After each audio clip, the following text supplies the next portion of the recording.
Division race for last spot. The Leafs outshot the Blues 39-18, but still lost the game. 5 had a couple of goals for the Leafs. Ramage had 2 for the Blues. Washington over New Jersey 3-2. Pete Peters in the nets stopped 32 shots and recorded his 9th straight win for the Capitals. Pittsburgh over Quebec by a score of 8-1. Randy Cunneyworth had 4 goals. Mario Lemieux had 2. Montreal over Calgary 4-2. Power play goals by Smith and Claude Lemieux in the third period won it for the Canadiens. Philadelphia down Buffalo 4-2. Tim Kerr scored his 46th goal of the year, having a tremendous year. Boston and the Islanders played to a 4-all tie. McKellar's goal with 45 seconds left tied it up for the Islanders, and Minnesota and Los Angeles played to a 4-all tie, and Cicerelli scored with 47 seconds left to tie that one up for the North Stars. In the American Hockey League, it was Binghamton over Newmarket 3-1.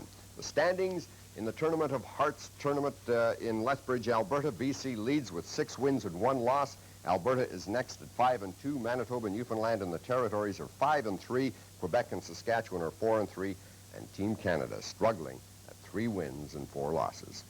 That's a look at sports. Norm?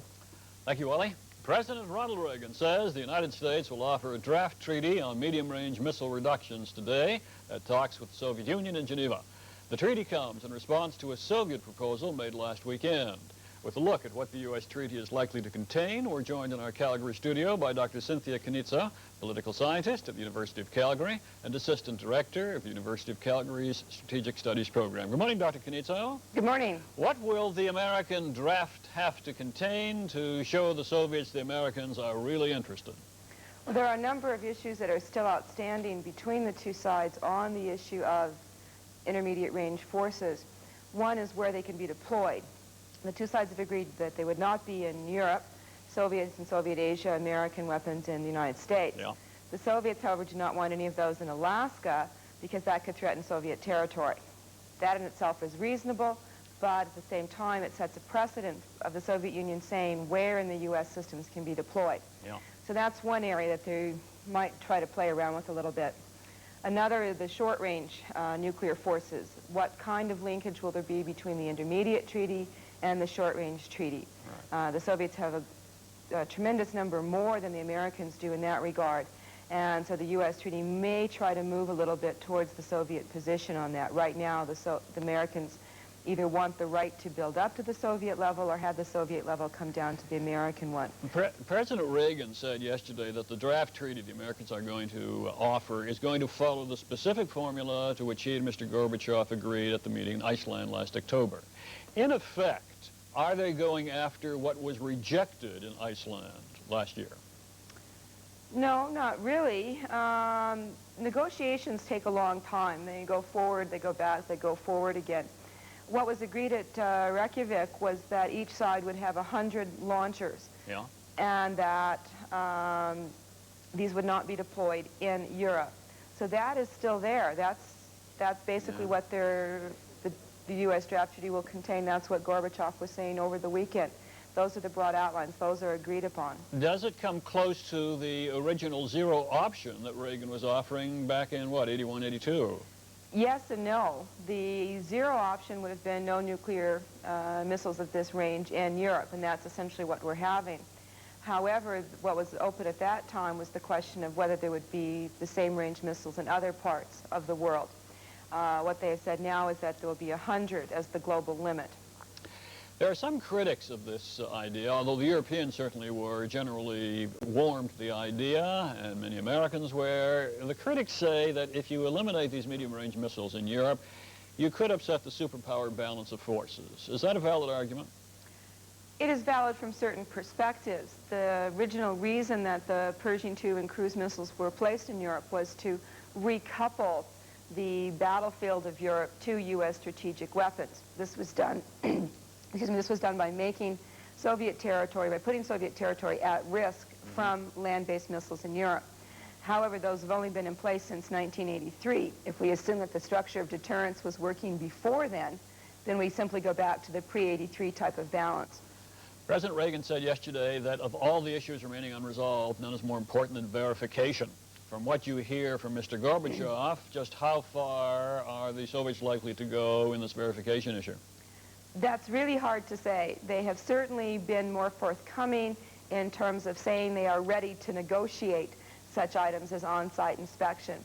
They have agreed in principle to on-site inspection for the destruction of the weapons. When you were talking about 100 left, that's over half the arsenals that are in place. So there's hundreds of these missiles lying around, and what do you do with them? The United States wants on-site inspection for that destruction process. The United States also wants on-site inspection for making sure that no more missiles are put into the European theater. How far Gorbachev will be willing to go on that remains to be seen. Pravda yesterday quoted Mr. Gorbachev as saying that he, Gorbachev, sees agreement on the medium-range missiles as the key to eliminating all nuclear weapons and solving other East-West problems as well, conventional forces, chemical weapons, the whole bag. Is that just highfalutin high hopes, or is there some reality there? That's hard to say. Occasionally you will find, say back in the 60s, when one arms control treaty would engender a lot of euphoria, and then this would lead to increased progress on other negotiations.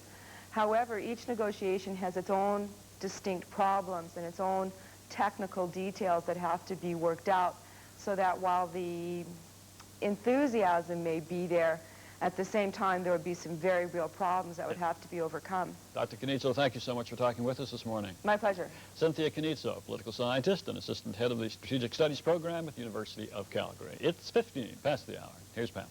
Coming up next on the program, a look at maternity leave. Can the system really afford it?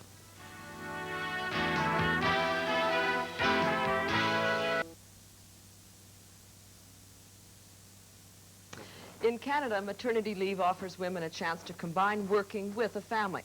Mothers can take at least 17 weeks off work, and they are guaranteed a job when they come back. But Canadian employers are increasingly concerned about the cost and the disruption leaves can cause in the workplace. We're joined this morning in Ottawa by Sylvia Gold, president of the Canadian Advisory Council on the Status of Women, and with us here in the studio, Diana Ferguson, who chairs Berwick Ferguson, a small business. Good morning to you both, ladies. Good morning. I'd like to start with you, Diana, if I could. Nearly 70% of all working women in this country are of childbearing years, of the appropriate age. Do you think the system can afford it? Should a majority or even some of those women choose to exercise their option to give birth?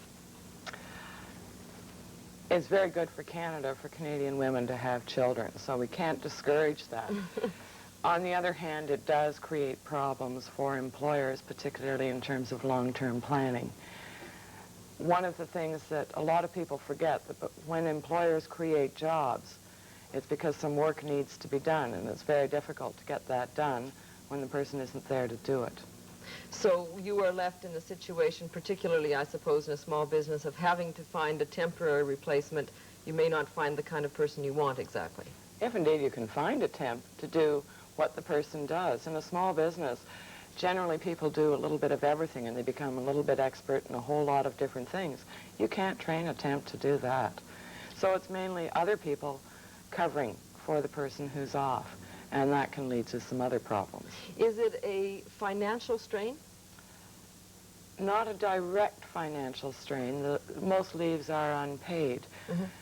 But there is financial cost in terms of overtime to pick up slack on the work.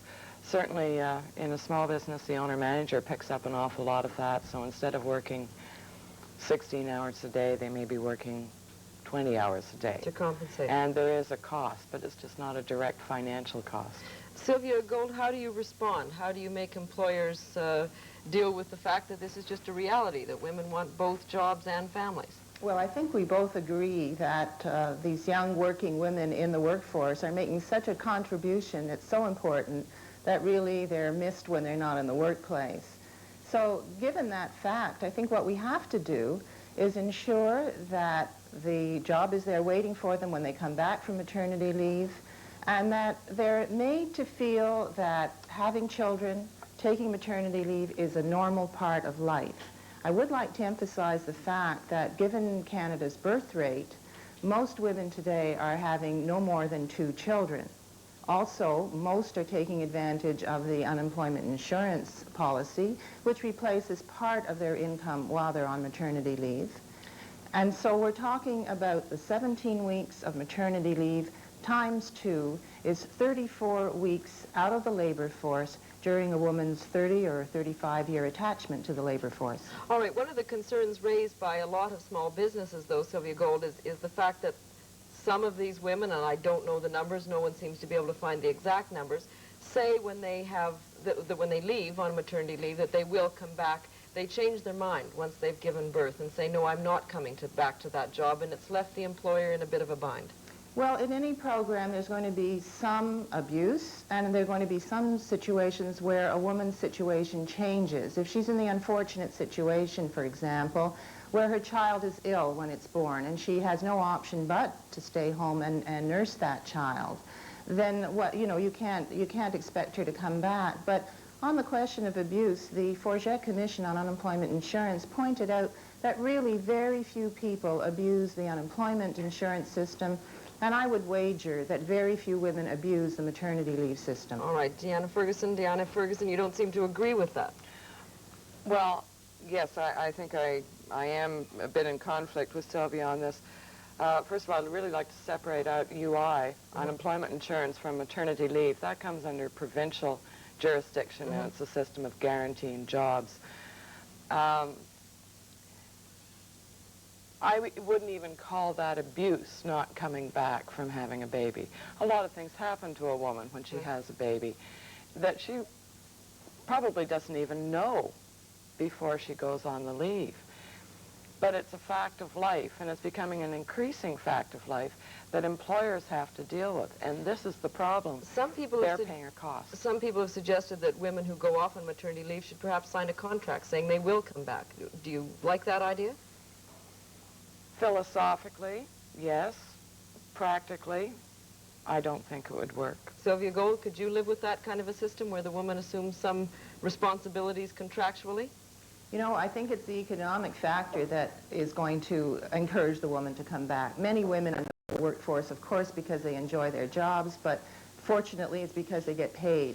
And we have to understand that families today are relying on the two incomes in order to keep the family going, and we're not talking about luxury. I'm going to have to stop you both there. Thank you very much for